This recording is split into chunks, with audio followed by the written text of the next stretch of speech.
தென்னிந்தியாவின் வரலாற்றில் கலை, கட்டிடம், சிற்பம் என்று எல்லாவற்றிலும் உச்சத்தைத் தொட்ட ஒரு பொற்காலம் இருந்தது. அதுதான் சோழர் காலம். அந்தக் காலத்தில் எழுந்த கோவில்கள் சாதாரண கட்டிடங்கள் அல்ல. அவை கலை, அறிவியல், கணிதம், ஆன்மீகம் அனைத்தும் சேர்ந்த அற்புதமான மனித புத்தியின் சான்றுகள். சுமார் 1000 ஆண்டுகளுக்கு முன் கங்கை கொண்ட சோழன், ராஜராஜ சோழன், இராஜேந்திர சோழன் போன்ற அரசர்கள் ஆட்சி செய்த காலத்தில் கோவில் என்பது வழிபாட்டுக்கு மட்டுமல்ல, அது கல்வி மையம், இசைப்பள்ளி, நடன அரங்கு, நகரத்தின் இதயம் போன்ற பல பங்களிப்புகளை செய்தது. இந்த கோவில்களை ஒருமுறை பார்ப்போமே என்றால், பெரிய கல்லாலேயே கட்டப்பட்ட அவை எத்தனை நூற்றாண்டுகள் கடந்தாலும் அசையாமல் நின்று கொண்டிருக்கின்றன. இந்த அற்புதத்தை சாத்தியமாக்கியது சோழர்களின் கட்டுமான திறமை. முதலில் இடத்தேர்வு. சோழர்கள் கோவில்களைக் கட்டும்போது இயற்கையை மிகுந்த முக்கியத்துவத்துடன் பார்த்தார்கள். நிலத்தின் பலம், வெளிச்சம்படும் திசை, நீர்வழிகள், காற்றோட்டம் இவை அனைத்தையும் ஆய்வு செய்துதான் கோவில் அமைத்தார்கள். கட்டிடத்தின் நிழல் எவ்வாறு விழுமென்பதையும் கணித்தார்கள்.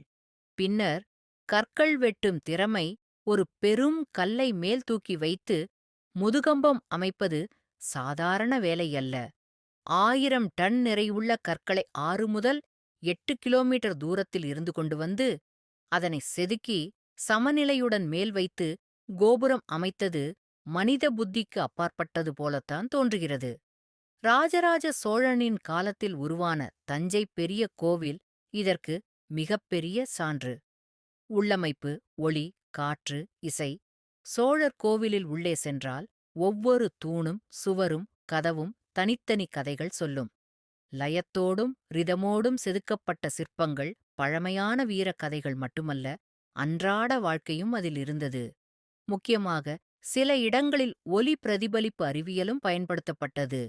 குரல் எப்படி பவனி வரும், எந்த இடத்தில் இசை நன்கு கேட்கும், இதையும் கணக்கிட்டுக் கட்டினர். விமானம், கோபுரம், கட்டிடத்தின் உச்சம். சோழர் கட்டிடங்களில் மிகக் கடினமான பகுதி விமானம் மற்றும் கோபுரம். இவை உயரமாக இருந்தாலும் எவ்வித இடிக்கும் ஆபத்தும் இல்லாமல் துல்லியமான கணிதத்திற்கேற்ப கட்டப்பட்டது. பொதுவாக கட்டிடம் உயரமாக செல்லும்போது அகலம் குறைந்து எடையை சமநிலைப்படுத்தும் முறையில் அமைக்கப்பட்டது. ஆதலால் இவை இயற்கை விபத்துகளுக்கும் எதிர்ப்பு அளித்து இன்று வரை நிற்கின்றன.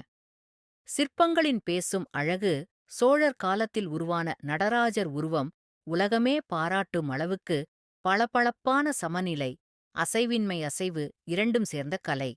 அதேபோல் வீரர்கள், நடனக் கலைஞர்கள், விலங்குகள், பறவைகள், தெய்வங்கள் அனைத்தும் உயிருடன் தோன்றும் வகையில் செதுக்கப்பட்டுள்ளன. ஒவ்வொரு சிற்பமும் ஒரு கலைஞரின் இதயமும் துல்லியமான அளவியல் அறிவும் கலை நயமும் வெளிப்படுகிறது. குறிப்பாக தஞ்சை பெரிய கோவில் போன்ற மாமேதை படைப்புகள் அவர்களின் பொறியியல் திறன், கட்டிடக்கலை முன்னேற்றம், சமயப்பரிவு மற்றும் ஆட்சி வலிமையை காலத்தைக் கடந்து இன்றுவரை நிரூபித்துக் கொண்டே இருக்கின்றன. மொத்தத்தில் சோழர் கட்டிடக்கலை என்பது கலை, கணிதம், அறிவியல், மதம் மற்றும் அரசியல் சக்தி ஆகியவற்றின் சிறந்த ஒருங்கிணைப்பாக இந்திய துணைக்கண்டத்தின் பொற்கால அடையாளமாக இன்றும் திகழ்கிறது.